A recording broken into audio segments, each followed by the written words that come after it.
right, everyone. We are here with Yatika Starr Fields. Hello, Yatika. We cannot thank you enough for joining us on this podcast. Honestly, we've been talking about it for weeks. This is a dream interview come true. So thank you so much for making the time to come chat with us. Yeah, Yes. honored and humbled. From my point of view as an artist, I just try to get my work out there, and then hearing your words say that, it's just kind of it's when anyone talks about how they see my work or having me talk, it's just always an honor, and I'm always humbled because I don't see it from that angle. I just see it as an artist, just me creating work. So it's really special to be asked in any capacity to be able to speak about my work, but that's what it's about. It's about sharing for sure. And then if you can afford to, through dialogue, how to express it to make it go further. So I'm really happy to be here and express that. And I know we all have the connections to Oklahoma, so that's a plus. And I'm really excited about that, to share that. And just to continue that too. Yeah, wonderful. Yatika, you were actually one of the first artists, actually, all three of us really led a tour about in a museum context. So as Bianca said, to really have you here is pretty surreal for us, actually. It makes Artpop Talk feel really real, but you can't drive around in Oklahoma, Stillwater, Tulsa, Oklahoma City without seeing one of your murals. And we've really enjoyed keeping up with your work on social media throughout our academic careers. So it means a lot that you're here and we're so excited. So we were talking about this a little bit kind of before we started recording, but how has work been during COVID as an artist? It would be cool, I think, for all our listeners to hear how that process works, how it stopped and then kind of continued to pick up again. Yeah, it's been a whirlwind of of process within it. It started. I feel like everything shut down in March, and there was a big slew of projects that were slated, and international travel and projects that were going to take me abroad. And I try to do that every year, and those got canceled pretty quickly, as I thought they might. And within that, new projects emerged too, here in the United States, because with the lockdown came a new way of thinking, being isolated and quarantined, but also working through those emotions. I think, how do you want to express yourself? Mm-hmm. It allowed us more time to really think about who we are as a people, with health, thinking about that specifically, and our mental states. I think, and as an artist, our work is often there as a tool to meditate on and to help us practice our wellness, to practice our mental health and our well-being. So it just kind of expanded even further to be able to kind of focus on that, because we had the time allotted to do that because a lot of projects were canceled. So it's like, now what? Well, it's like, okay, well, focus on yourself, because we've been going and going and going for so long as a country that we haven't, in our processes individually and how we try to achieve to these goals as people, right? We don't have time to really stop and smell the flowers. We don't have time to stop and reflect on ourselves and reflect what is beneficial for me in the right way. What does it mean to be healthy? So I think, fortunately and unfortunately, we were given this time in this new shift in dynamics to think about that. And within that, we have the social movement that happened, right? And then that opened up a whole nother gate of things where the gate was already cracked, but it just kind of was now wide open. So between the pandemic and the social movement, everything changed, everything shifted. And from what I've heard from all these talks, and everyone's been fluent in Zooms now, and lots of podcasts and things like that. So we're all more familiar with conversations and sharing of dialogue and things like that. So I think we're more in tune to what's going on. We're more knowledgeable to these things as a country, which is necessary and good, because that goes back to saying, we were able to slow down and really take a good look at ourselves individually, but socially, and like socially consciously, and as a whole community, and as a whole continent, and as a whole country. Within that, awakening, many projects have emerged, right?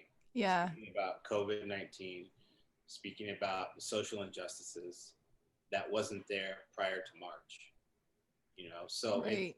for me personally, it's been the busiest year, and I'm still just like one day at a time, because within the next 2 weeks, there's so many projects I need to finish and partake in. And I couldn't have foreseen, I couldn't have seen that. That the projects that stopped that because of travel and COVID-19, Mm-hmm. it would open the door for new ones, for more artists of color to be inclusive and things like that. So there's just a whole, immaculate expanse of projects that emerged because of the pandemic and the social movement within the United States. And as an artist myself, with a bit of a platform, and where I am in my career, I have a bit of stability that other artists don't, and Mm-hmm. I feel fortunate, and I understand that role that I have. I'm humbled about it, and I'm thankful for that. But at the same time, I know that, well, I feel like I have responsibility, and I want to raise my community, but also specifically artists of color that don't Yeah. have that platform. Because this country is designed to not really to limit that access, accessibility for artists of color, especially Native artists. So if I have it, then I'm gonna give all I got to make these other artists have, their chance to shine, especially in this hard time. Yeah. That's amazing. I think that's something we kind of keep coming back to on the podcast, but it's interesting to watch the art world in general find the good and bad in 2020 and how that functions, and then what's going to come out of this for the future. It's wild. So I feel like I've been following you, like Gianna said, and learning about your work for such a long time. And really, when I think about my initial work at the museum and my museum education, I think about your piece at the Oklahoma State University Museum of Art. And I think I can speak for all of us here today that art for us has been so informed by your piece, Connecting Roads from Past to Present. So can you talk a little bit about the creation of that work and what it means to you as an artist from Stillwater, and then how you feel about the capability to showcase a more inclusive Oklahoma landscape, especially in comparison to the Grace Hamilton piece in the museum as well? Yeah, well, I appreciate your words on that. That's what I had hoped for and intended when I created that back in 2013. I believe it was. I think that was it. Does that sound about right?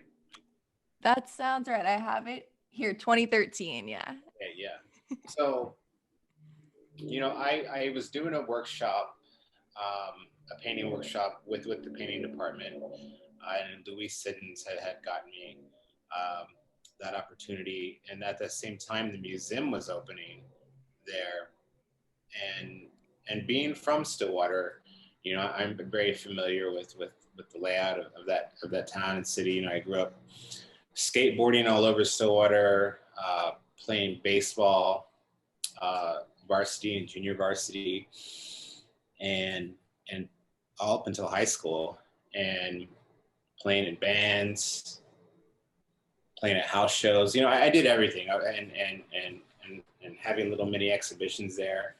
I was definitely a part of that community, as is anyone who grew up in Stillwater understands how that goes. And when I was in high school, I was taking senior courses with the mentor, Marty Averett. As I was a senior in high school, I was taking senior college courses for figure drawing and painting through like an advanced placement. And that was a good time. I really enjoyed that. But just kind of knowing the faculty and knowing what was going on, after graduating high school and then going off and then being able to come back, I still maintain, connection to Stillwater and Oklahoma State University from that experience, while I was in high school. And they had asked me if I would would be interested in this, and we kind of talk more about it, what that would look like, and how it'd be a response to that other mural. And I was definitely all about it, because at that time I was still, you know, coming up, and I was looking for projects that would kind of elevate my work. And this is perfect because I was from Stillwater, and it was something I was really excited to participate in, to showcase who I was as a Native artist, but to showcase who I was as an artist from Stillwater, you know, in this special location for the Oklahoma State University Museum, because I was hoping that it would be able to do things like what you discussed, and how you said how it influenced you, you know, and how you really took a liking to it. So we got that underway, and I was the first artist in residence really at that museum when I was painting that. And I painted it on site. We had huge scaffolding up there. You know, I think there's a video of it, and I paint every night. And I would look at the other mural, and I would just kind of meditate with it and look at it and think about how I would want my piece to look in comparison to it, and what I wanted to say as a Native artist, what I wanted to say as an artist from Oklahoma, knowing my lineage and where we are now, which is something that mural doesn't showcase the Native narrative, right? It just kind of showcases the expansion of the West. And I wanted to do it in a way that was dynamic, that was abstract, you know, that a lot of people could kind of appreciate, that a lot of people could kind of free associate with, and kind of come up with their own conclusions and feelings with it, because it is abstract, right? You have a title that takes you to where you can go with it, and then the rest is kind of up to you. You know, you read my biography, you can look at past works. I think the museum has another piece in their collection of mine that you can kind of relate to see where my work and process and what it looks like in comparison to that mural.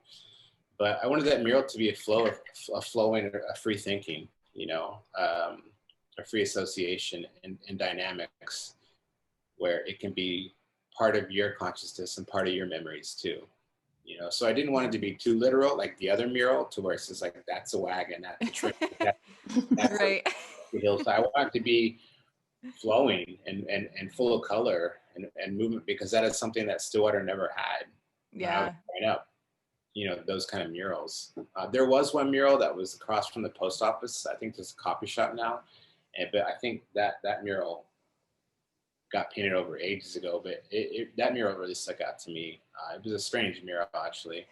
It reminded me like a Gauguin painting or something, you know, like with this Tahitian women, and then there's like some like white guy behind a tree watching like these women. It was strange, but it was huge, and it was like downtown Stillwater. But yeah, I wanted to paint something that Stillwater never had, really. This really dynamic, colorful piece, you know, so. Yeah. I feel like connecting roads from past to present was a perfect gateway into teaching students, like you said, not only about abstractionism or symbolism, but in leading a tour, it kind of created this tone for us in this inclusive environment that was really important for us, because nobody wants to listen to our voices talk for 1 hour. Like, I know that's what we do on the podcast, but literally nobody wants that. So I think it was a really great piece and a really great opportunity, especially working with young students, to give them that platform to let their opinions be heard and recognized, and also be validated by a work where that is the point. However you feel about it, what you're seeing in it is reflective of that person as a member of the community in Stillwater. But I have to ask, in honor of every young student who has asked me, what's that spaceship looking thing at the top of the mural? Can you please tell us what that spaceship looking thing is, if you remember? Do you have an image you can share? You know, I have my magnet. To say that I pulled out the magnet, but I think this right here at my ring light is in the way. Your ring light is so shiny.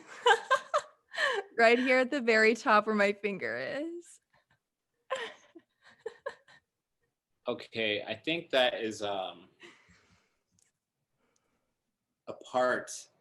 segment of of a bird, of a woodpecker.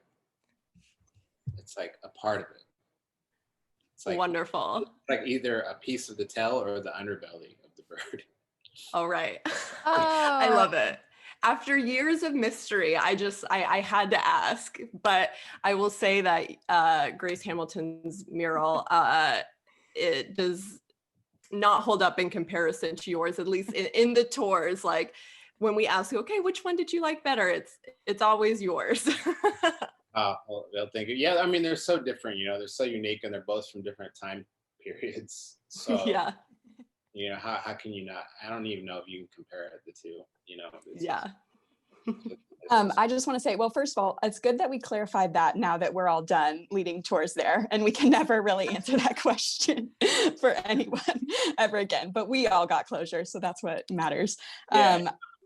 I want to say too that, like, of the hundreds of tours that we gave, and just general conversations that we had with people, because they would always be drawn to that piece. There's one little memory that sticks out in my head that I just wanted to share with you. We had a student, and actually this got brought up multiple times, but I don't know. I remember one time in particular that a student said they saw like a school of fish, and people kind of swimming back and forth. And I thought that was really a sweet analogy for Stillwater, and people kind of coming and going. Cause also, like, I'm not, not all three of us aren't from Stillwater, and I'm not even from Oklahoma, but like I saw so much of myself even in that piece as just like somebody who's kind of passing through Stillwater and here for a little bit, but here to like kind of grow and change like while I'm here. And I think that's also part of why everyone loved that piece so much, because like maybe they didn't even realize it, but subconsciously, like everyone truly can see themselves in that piece. So that's one of the things I really love about it.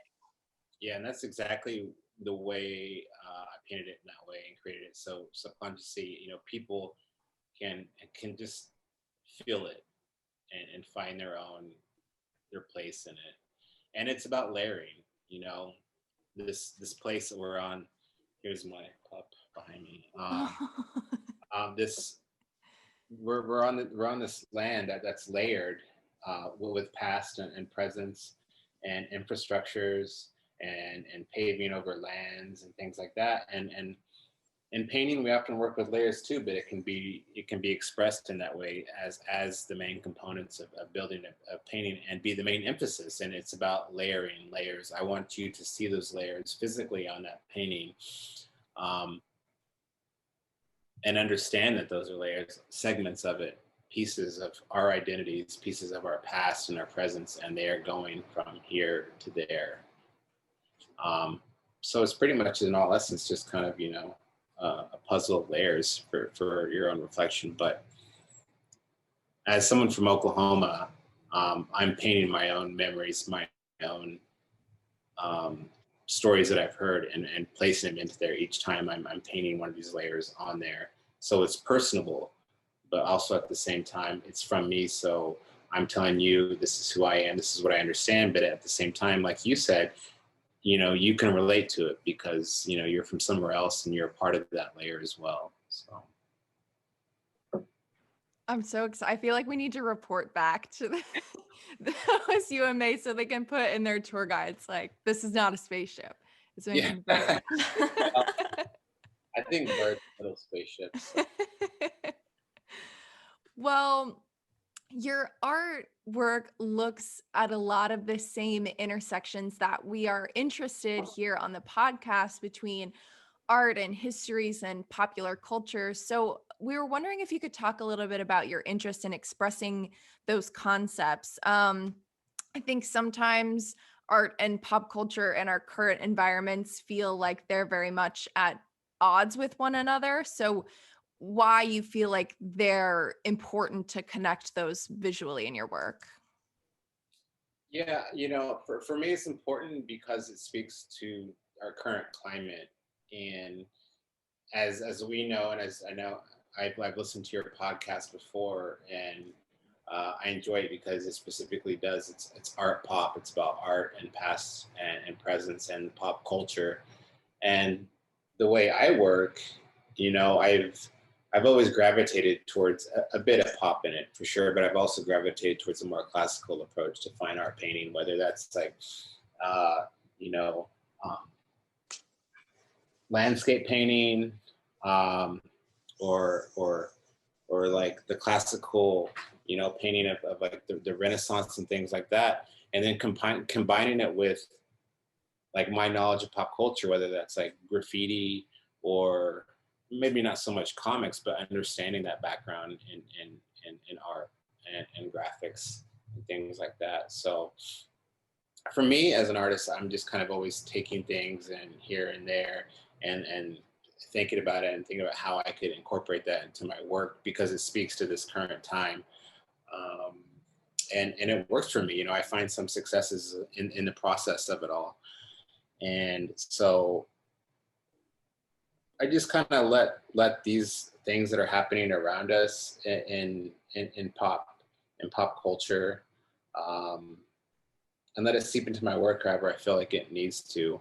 And mostly it's through, you know, political pop climate, I guess, if I can say that, you know, whether it comes from like activist flyers or band flyers and things like that, you know, things that get people's attention, right?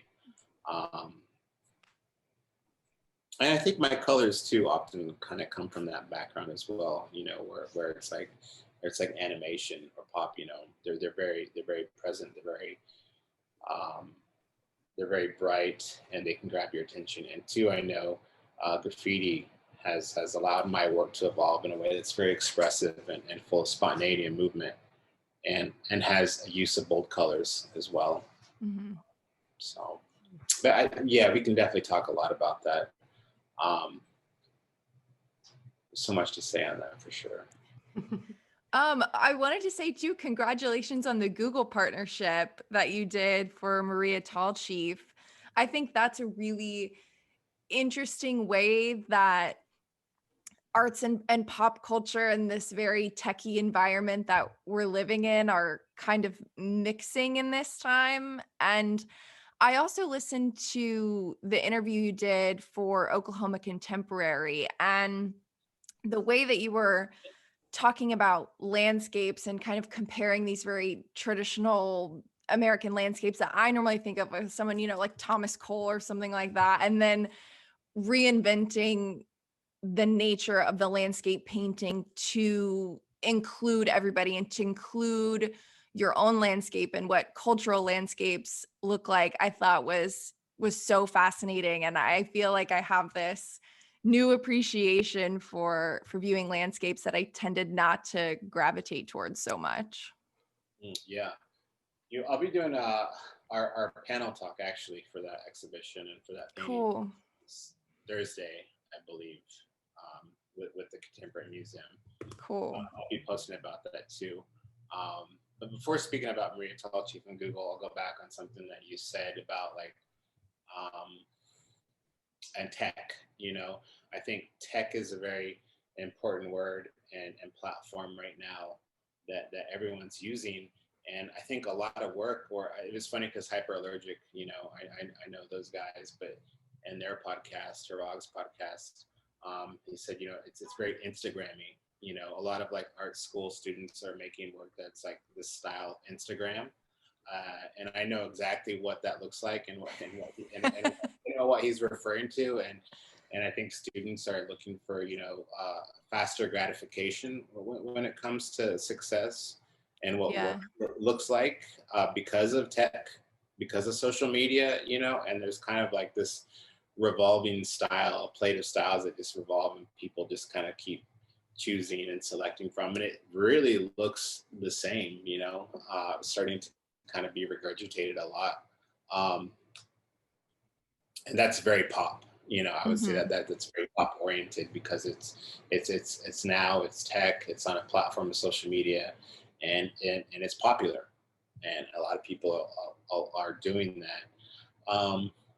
And for me, when it comes to pop culture, it is social media. It allows me, whether it's Instagram or Twitter, to see real time the news, the protests, or things that are happening around the world and in this country and in different states, and I'm able to get inspiration for the works that I want to use and images and things like that through, you know, popular culture, popular social media.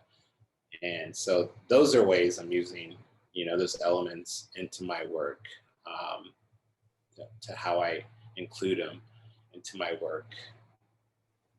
And with Maria Tallchief, yeah, that was a really fun special project, and that was came out the other day through Google, where they reached out to me and wanted to have my work be a part of their Google Doodle, which is something that goes on the browser and you can click it. I think you guys are very familiar with it, because I'm always interested in seeing what one is. If it's cool, I click it and I get to read about who this Google Doodle is about, and the GIF of it and the story about it. So I was like, oh yeah, this is super cool. And I did work with them, and they have all their animators in California, and you supply the work and you work with them and you help them understand who you are, because they did want the story to go a certain way. And I was like, I don't think you should do that. That's not like correct, right? I know you guys, they wanted to add like a TP at the very first of it with Marita, and I was like, I don't think you should add that, because if it's Osages didn't have TPs. We had more like a lodge houses, if you're really talking about traditional houses. And I think just adding a teepee kind of like whitewashes that's an Indian, right? Yeah. And those are the things why you see like headdresses and teepees at like festivals and things like that, because it's just like this idea that everyone was in a teepee, right? And so we have to start putting our foot down and telling these stories. And so, those are one of the ways, by adding Native artists to work with these Native stories, that we have our own agency to make these changes, to make things right. Because if it's going to go on a global and national platform, then you need to have the story correct. And so I was happy to be a part of it for that reason, to be able to help them understand who we are correctly, but also to be a part of that lineage of Maria Tallchief, of her artwork and what she did for us, for Native people, for Native artists, and to be able to travel the world and go out there and express ourselves, in a world where at that time, it was a tough time. And I know it was probably hard for her, to be strong and be resilient and to shine like that, in the face of adversity for a woman, but also for a Native woman, right? So I've gotten a lot of good feedback and a lot of good comments and a lot of good support from that. It's been overwhelming, actually. And it just goes to show that it was needed to have that kind of representation out there on Google, on a major platform like that, where our visibility is not, invisible anymore, and natives feel like they've been seen. So I just hope that Google, continues to do more kind of outreach and advocacy for artists of color, for communities of color, and especially for Indigenous, communities, because I know that's what we want as artists, Indigenous artists, is to be more seen. This is the United States, but this is an Indigenous country, right? And we still haven't really discussed that as a country, as we've seen this year. It's very black and white in a lot of places, and that's all right, because African Americans and Black communities need that as well. But if you have too much black and white, then you lose the discourse for Native communities as well, and that's what we don't want. Like for Tulsa, we're trying to really get some Indigenous conversations going here, because it is so black and white, and this is where the Tulsa race massacre happened. But we can't forget that there's other people too, communities here, that have come a long way to lay groundwork here as well. Tulsa is Muskogee Creek name, right? So there's a lot of work to do everywhere, and Google just kind of helped, push that a little bit further in a good way with their platform. Created. So that's awesome. It was so beautiful too. I just need to say, I watched it like 5 times. It was so beautiful. Yeah, Yatika, and kind of going off of that, I think not only this overarching theme in your work, but also your process, the way that you interact with others, the way that you collaborate with others, is really this method of challenging the viewer and the people you work with to question their relationship to the world around them. So coupled with the tangible and also the visually ambiguous. I was wondering if you could speak to your process of creating works that consist of these multiple narratives and your relationship with the viewer. Yeah, I think it's just how I was raised in a family of artists. Understanding uh, that there's always going to be intersections. Oh, well, as a native artist, I'm living in a contemporary world that's really non-indigenous, and I have to figure out how I can intersect my past with this contemporary world, um, and go about that and in a way that's not, that's going to be beneficial for me and my family, but for everyone, to help express who I am, and but express the right words, and help, I guess, shine light on our community, and to do something that can benefit us for the future as well. So from that upbringing to now, and then how I've been fortunate enough to do work in a lot of other communities all over the world, I know that being a working artist, and if you work with a consciousness of social activism and doing social work, social artwork, then you're going to be having these thoughts of intersectionalities, because it all comes together in making this works. And honestly, it's, this year I've been doing a lot more like administrative work, writing more than painting. Like I've been doing like tons of writing, um,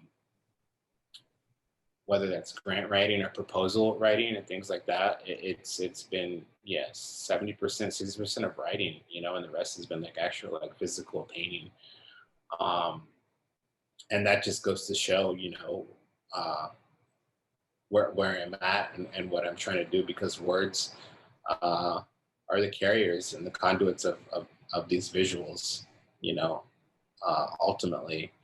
And um, and these are the ways I'm kind of going about it, because I'm sending them out, people are reading them, and then they get an essence of what this project is, and then the project will get okayed, or then it'll happen, and things like that. So, and then I'm just trying to work with artists that need the visibility, because they're coming from a place where they need that support. So did that answer the question? I think I'm kind of, I'll be No, touching.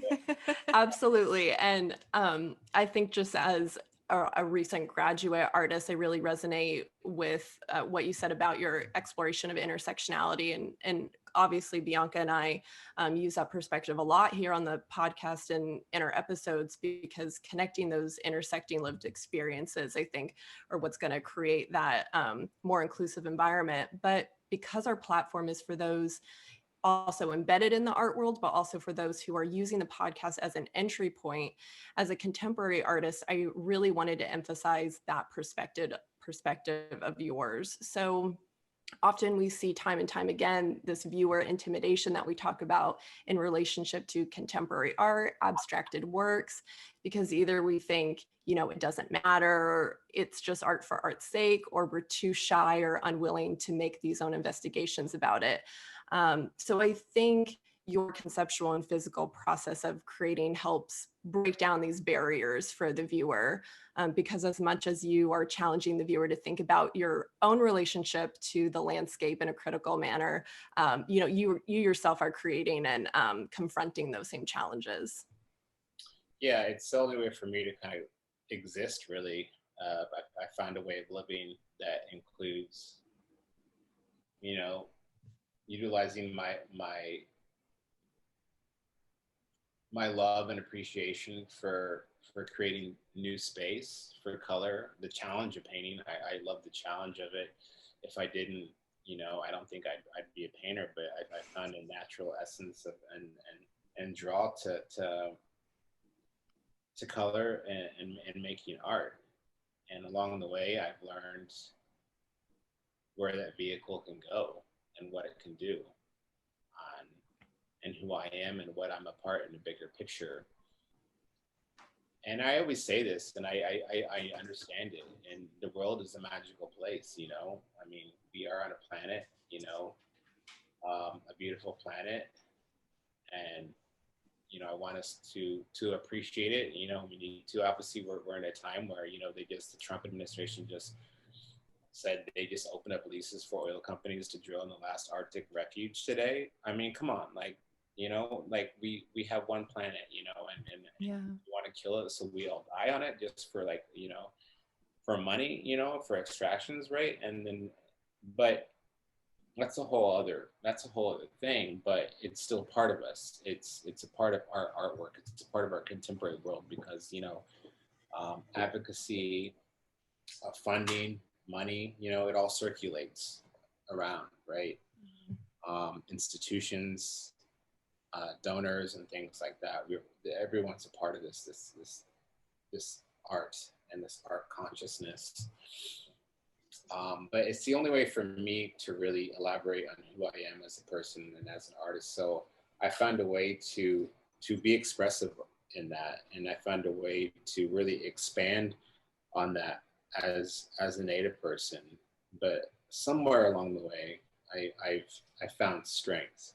That could be through seeing my parents, how they persevered, raising children and being artists themselves.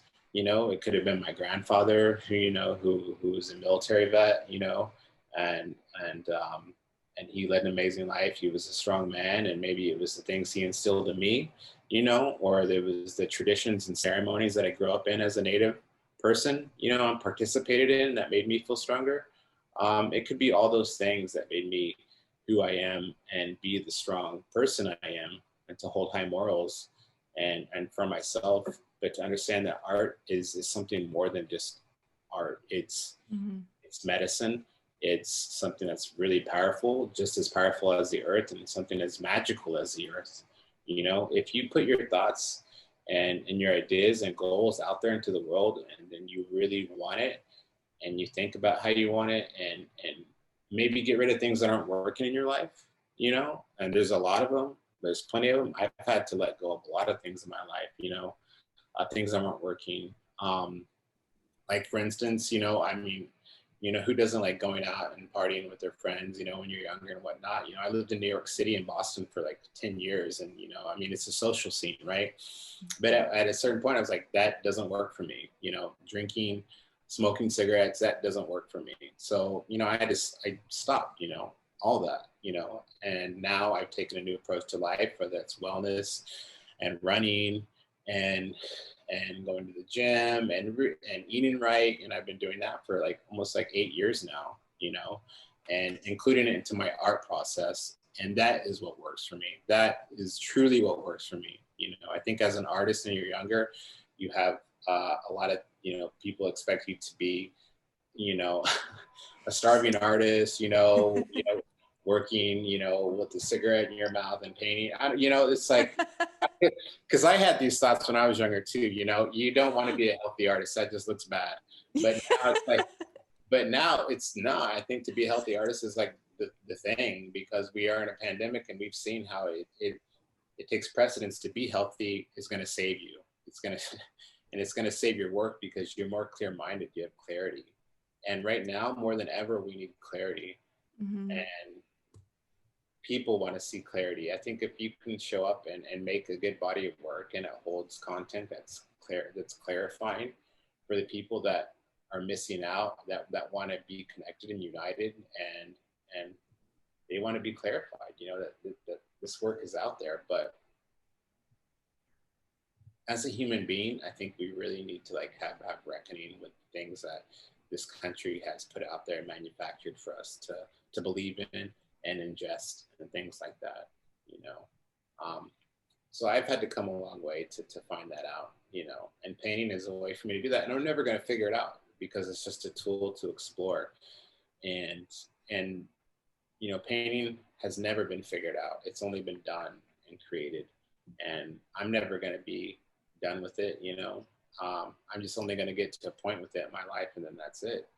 But in the process, I'm going to make beautiful discoveries and try to make this place a better world with it, So. I'm just I'm overwhelmed with so many good things. It just, I just I want didn't to mean to point interrupt out, you heard it here first, folks. Like, you don't have to have a tragic life and tragic experience to be a successful, known artist. But Yeah. I mean, you use it as a tool to even if you do have a hard time in life, you use it as your best friend to get you through dark moments.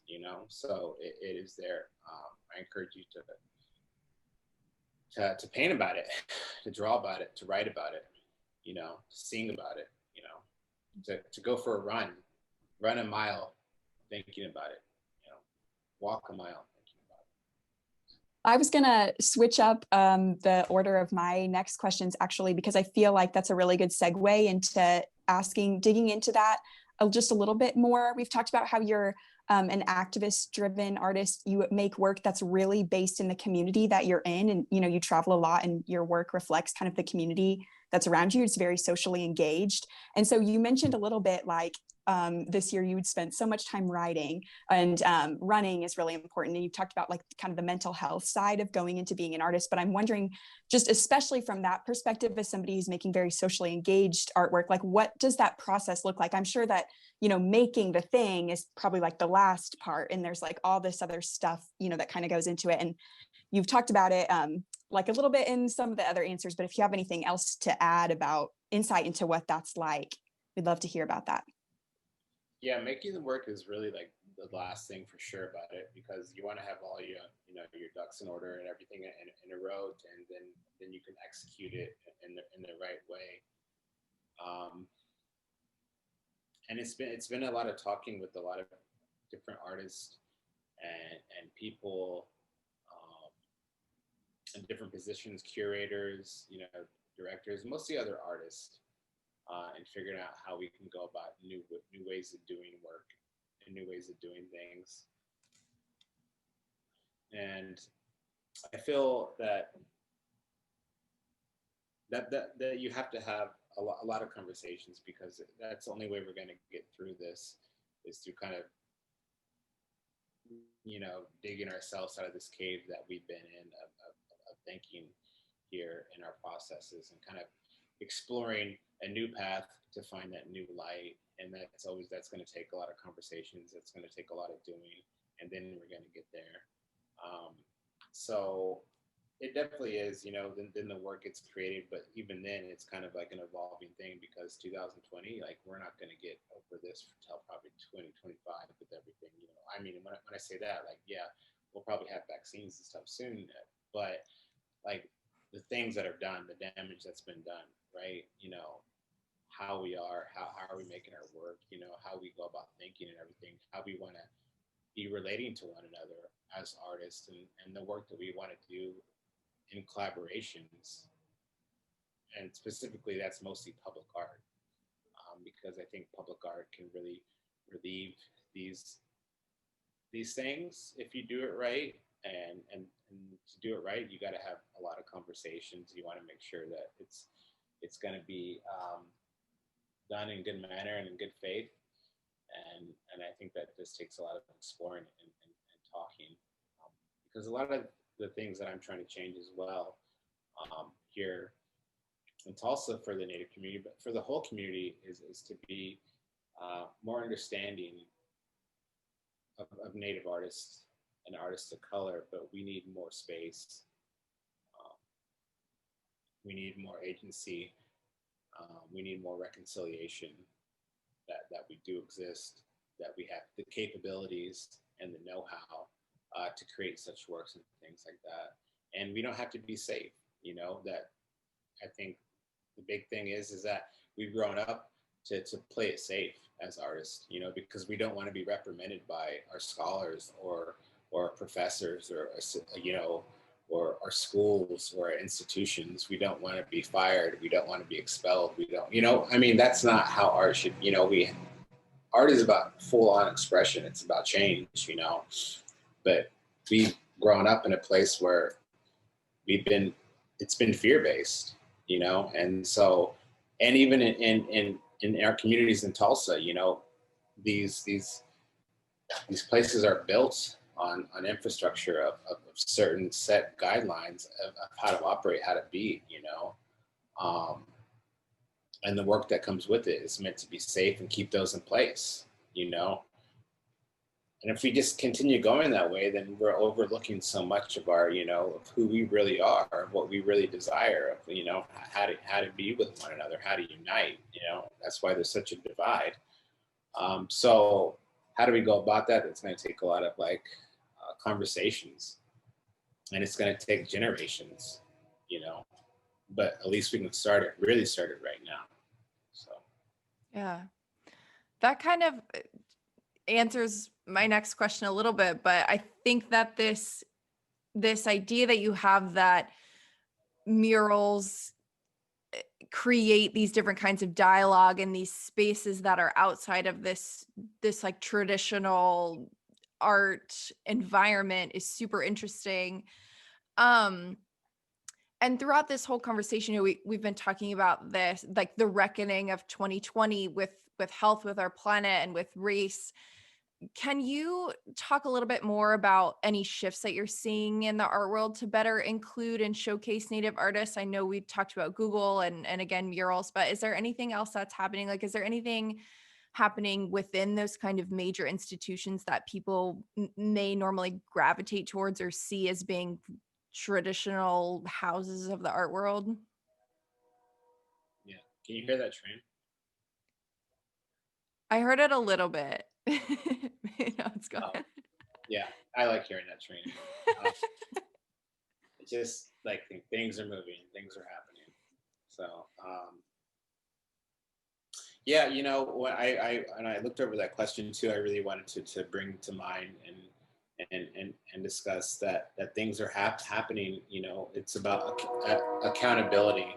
You know, we it's the year of it's the years of of holding artists, people, institutions accountable. You know, governments. You know, for what's been doing and what's been done, you know, if it's not working, and what is its treatment towards people or artists. And then you have like the Whitney Biennial, where you had a lot of artists, you know, that were rising up and like, you know, and protesting and not going to be in it, you know, for the war on Candors, you know, for their safari land and their tear gas and how it was used against, you know, immigrants or migrants, you know, in the US Mexican border, you know. And then, you know, you have to rise up and say things like this, you know. I mean, and these are big money institutions, and, you know, there are all these people that own these other, you know, other entities, and we don't want to be a part of that. We don't want to support institutions that do that, you know, that harm other people, for sure. And so as artists, you know, we have the right and we have the strengths and numbers to really, you know, to advocate for that. Um, and and those are some of the ways, you know. That's an example, a big one that made the big news in the art world was that. And I think that's a good example of just kind of what we're talking about here, you know. But it's about holding accountability, for sure. And it's about including more conversations into institutions, you know, that have been historically held to like colonial, you know, ideologies, and like almost like, you know, these pillars of white supremacy in America. You know, we've all heard it over and over since, you know, since the last 4 months, you know, really, about these changing tides and what needs to happen. And, you know, every school is a part of it, you know, land grant schools, Oklahoma State University, you know, it is a part of this. You know, they're tied to these histories, you know, that support, these ideologies in the United States, you know, coming from slavery, coming from, you know, genocides and things like that. And it's just a continuation, but it's like no more. It doesn't work.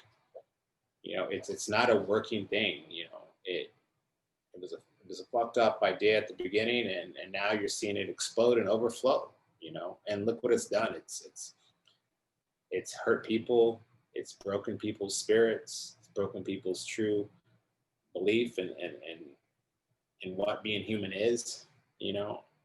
Um, so we have to break that apart. We have to look into that and investigate that, and not, you know, and not be fearful of the work that we want to make to change that, because now's the time. We have one life, we have one opportunity to make change.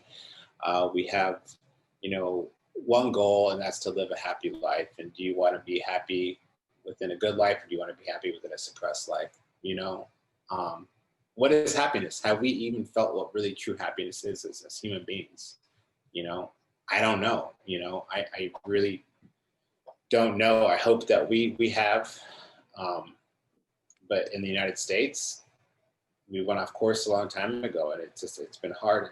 And the artwork that follows, is a part of that. Everything is connected. It's interconnected. It's all interconnected.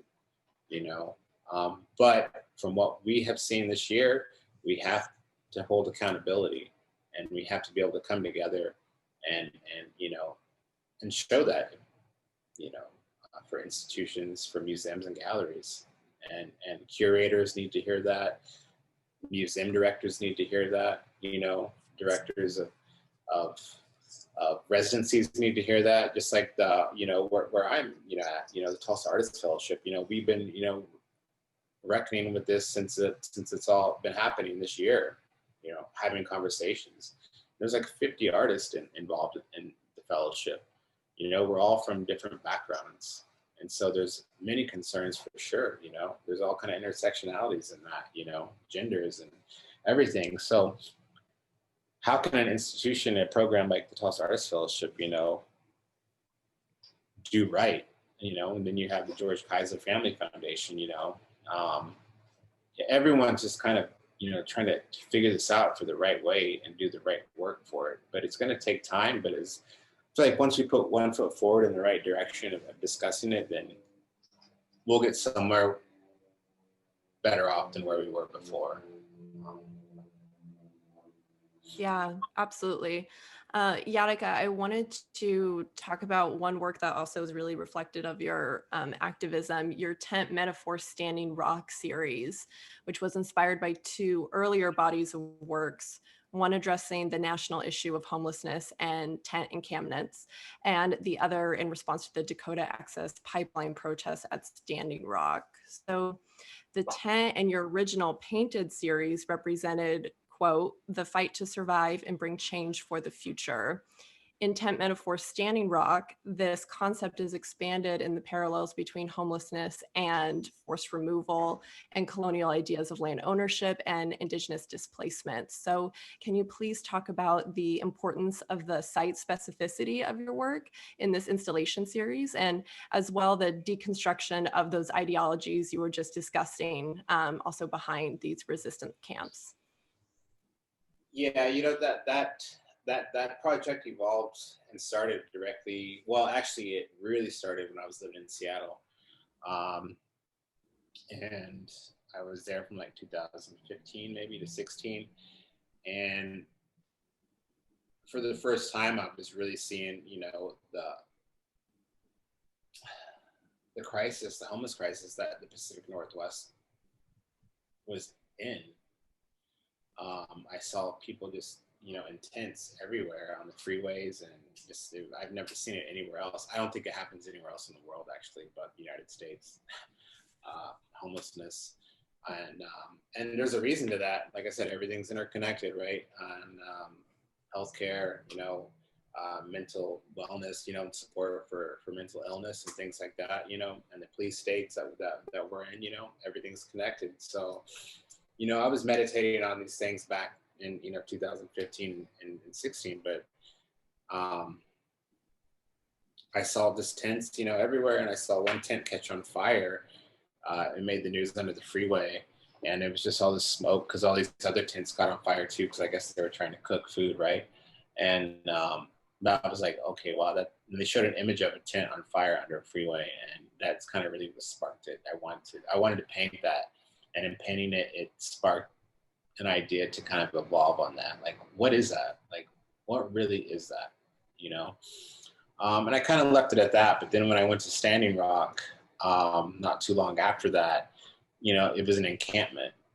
And there's many tents and teepees around. And we were there as a protest encampment against the Dakota Access Pipeline. And it was just tents as far as the eye could see. And it was really beautiful. And and I also thought about like Occupy Wall Street. You know, there was all these tents down there as well, and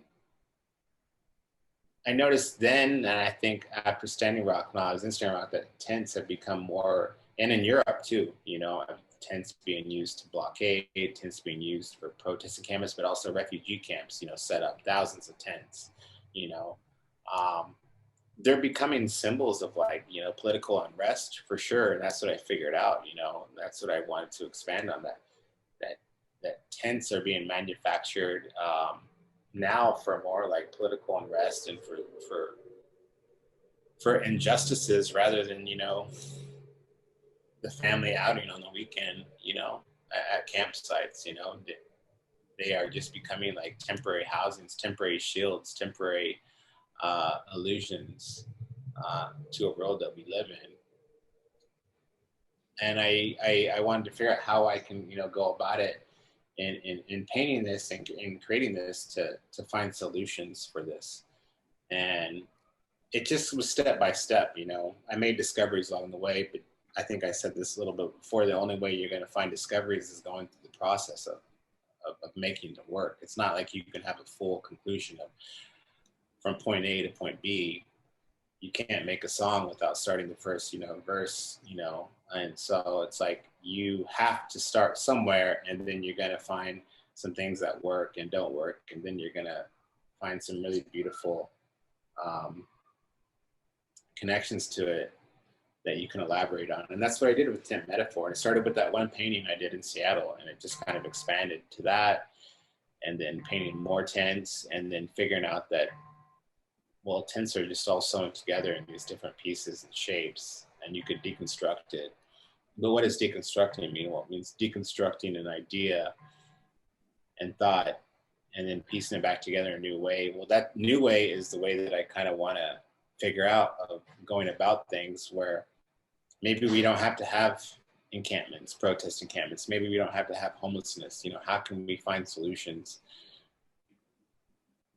to live in a world where this doesn't exist, or we can help this a bit better?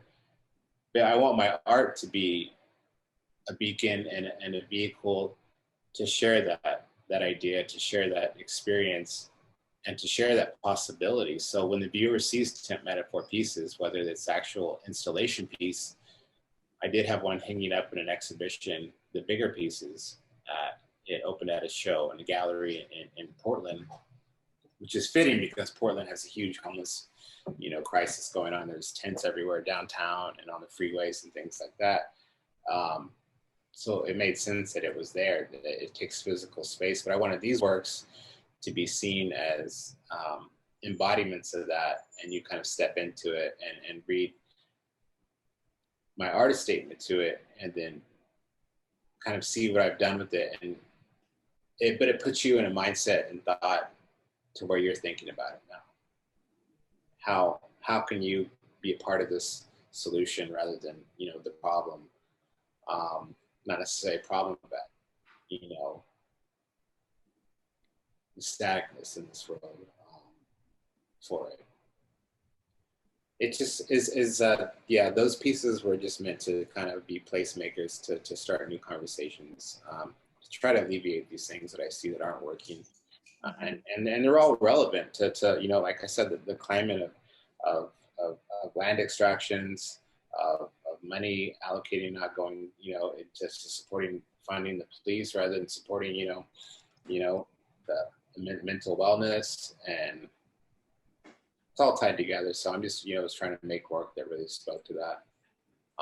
And at the same time, I found a lot of successes in the process of it that helped me understand it better, because I have to do research when I'm making these things, you know. I have to spend a lot of hours making these pieces, and that's the process that's beautiful for me. I have to write about it, you know, and writing about it's just as beautiful for me because it allows me to write about what exactly this means, you know. And I didn't know what it meant at the beginning, you know, so. But now I kind of do, you know, so. Yeah. I was also going to ask you about the repetitive shapes that you are constructing now with these sewn tents. Because when I was looking at the images of your work online, it really reminded me of a work that was brought to my attention actually by Dr. Louise Siddons, which was Canupa Hanska Luger's Mirror Shield project. And I think the shape that you created of these tents really reminded me of this idea of a shield, also something that can be conceptually connected to this idea of resistance as well. So I was really curious about that. Yeah. I think the world, like, I'm looking at a shadow right now on the wall that could be a shield. It's just like there's all these objects in the natural world out there that are so organic and so relatable to our understanding of what that is, and we can place them in these different thoughts and notions.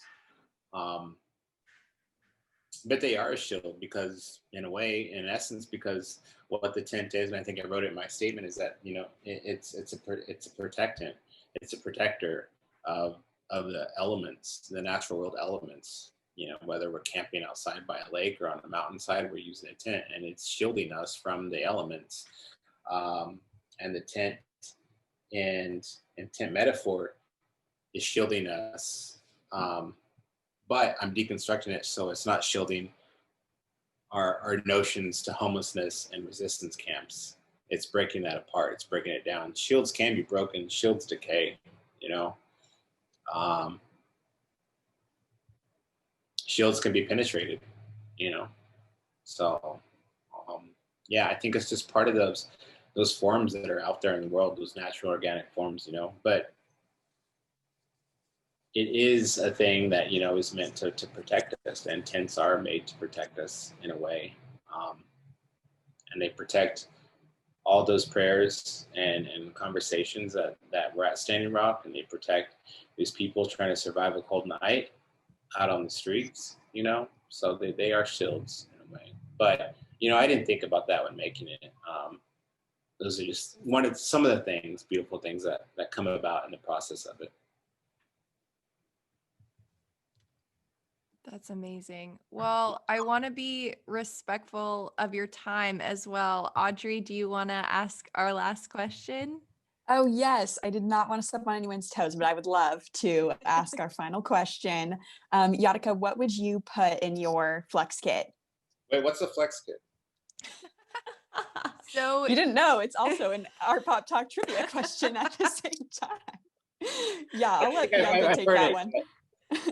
well, I didn't really know what Fluxus was actually until I worked with a colleague in grad school, and she did all this work on the Fluxus movement, and she talked to me about these flux kits that were kind of made to be sold, but that were like art interactive kits that were like portable and you could take with you, and they had playing cards and kind of scorecards and activities and different like mini little art games and like thinking about art mindfulness all in this one little kit.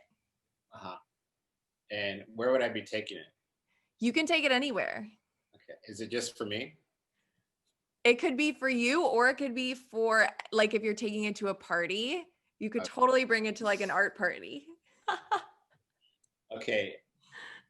Well, I would have brushes, pastels, nice French paper, watercolor paper. I'd have some watercolors. I would have some cedar to burn. I would have an eagle feather in it as well. And I would have either Pellegrino or Topo Chico, a small bottle in there. And with the lemon in there, and some kind of book, some kind of small poetry book, something with words that I could read, Mm-hmm.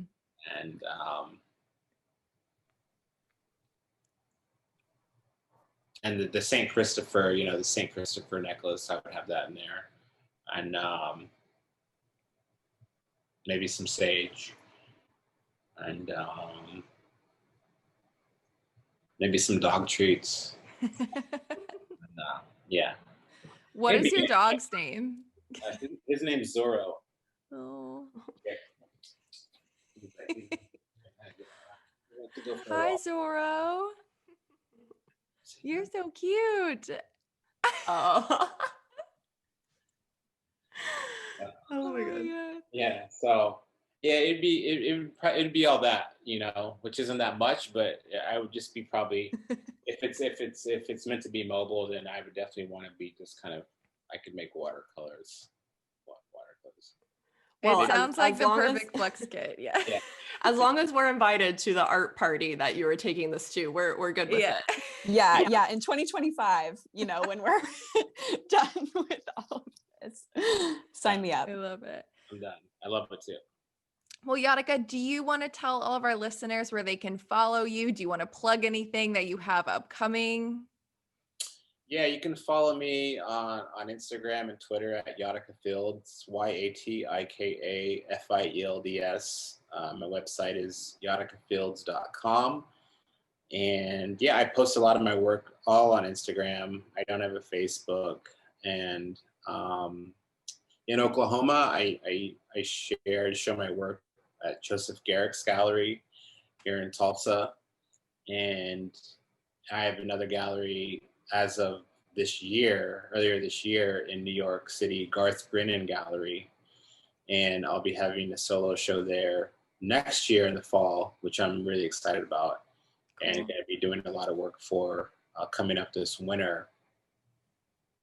As for projects, it's just there's so many. I still got to finish the effigy project that I'm working on right now with the settlement project. And that was project that was meant to happen in July out in the UK, and in regards in correlation to the 400-year colonial presence of Europe and in America. And we were going to go over to Plymouth, England, as Indigenous artists for a month and create site-specific works to discuss that and help change and shift the narrative for Native contemporary works.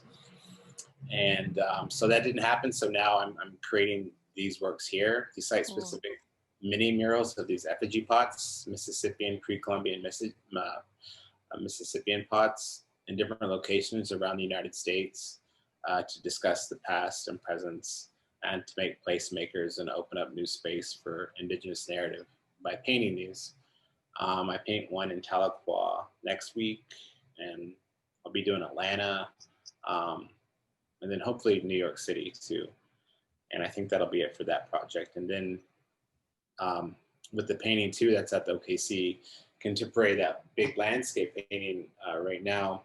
I'm trying to get something in the works that'll happen in early winter next year, which will be almost like creating a DIY ballet with paintings. So it'll be a one-night only event, but I'm really excited about that.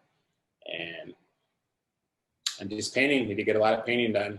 It's been a busy year of a lot of writing and doing a lot of other projects, but it's time to really buckle down and get in the studio.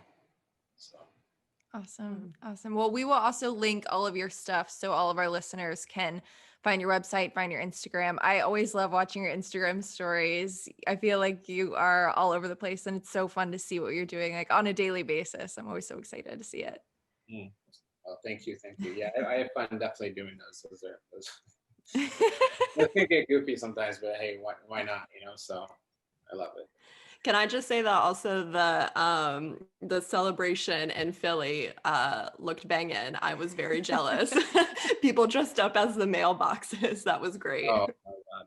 Yeah, there's some what I've been loving seeing in the protests and the movements this year is the creativity that's coming out with it, and just like during the Trump rally here, we made those huge puppets for that. And we based it off like those European protest puppets that they make where they're like 20 feet tall, we really kind of wanted to bridge that gap of artist and creativity and protest art. And so it's been fun seeing how people are going up to the next level and doing that. So, yeah. Yeah. Well, Yatika, thank you so much for being here. We really appreciate it. And you all know where to find Yatika's work. Thank you all so much for joining us, and we'll talk to you all on Tuesday. Thank you guys. Best of luck to all you guys, and good luck. Stay healthy and stay safe. Thank you so you so much. You as much. well.